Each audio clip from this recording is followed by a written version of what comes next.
Okay, picture this. You're in a fortified city. The Mongols, the most feared warriors on Earth, are camped outside your walls. You've heard the stories. They don't just defeat enemies, they erase cities from history. But you've got strong defenses, high walls, plenty of food. Then one morning, you see something bizarre. The Mongols aren't attacking. Instead, they're gathering cats. Yes, cats. Thousands of them. What's going on? Because what's about to happen next is one of the strangest, most brilliant siege tactics in history. The day Genghis Khan used cats to capture a city. And no, I'm not kidding. It's the early 13th century. Genghis Khan's empire is on the rise, and nothing seems to stop him. He's already taken huge parts of China, smashed through Central Asia, and sent terrified messengers fleeing west. But one city stands in his way: the fortified city of Volohai, or sometimes translated as a walled city in the Khwarezmian region, depending on sources. This city was heavily defended.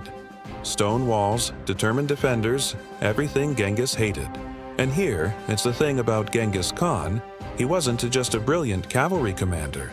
He was a master of psychological warfare. He knew that brute force wasn't always the answer. Sometimes the best way to win was to get creative. And creative he got. When the siege dragged on and the defenders wouldn't surrender, Genghis Khan sent a message to the city leaders. And instead of demanding gold or food or hostages, he asked for 1,000 cats and 10,000 swallows. Yes, cats and birds. The defenders must have been confused, but also relieved. They probably thought, wow, this guy is merciful. He's not asking for blood, just animals.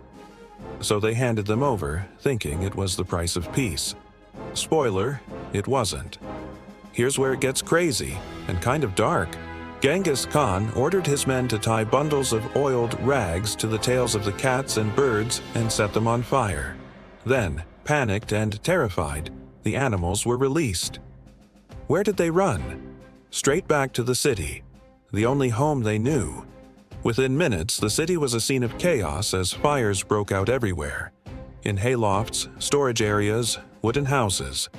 The defenders, overwhelmed, had to abandon the walls to fight the fires.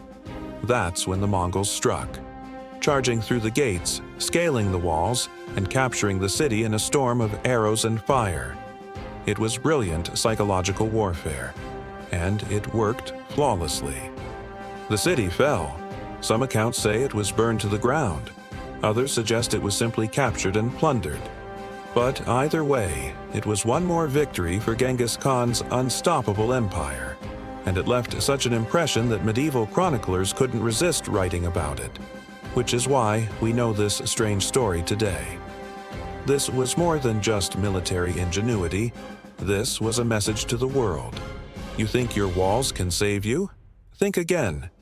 It also shows us something fascinating about Genghis Khan. He wasn't just a brutal conqueror, he was a problem solver.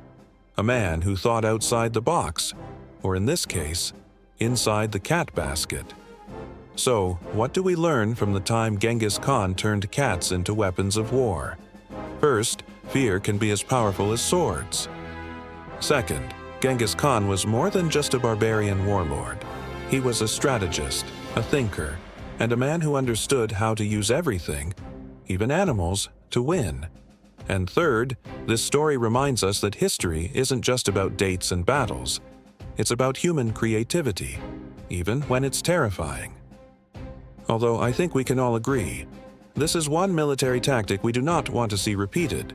PETA would have a field day with this one. So, next time someone tells you history is boring, tell them about the time Genghis Khan conquered a city with 1,000 cats.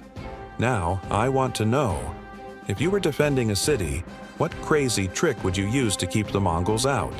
Let me know in the comments. I'm ready for some creative answers.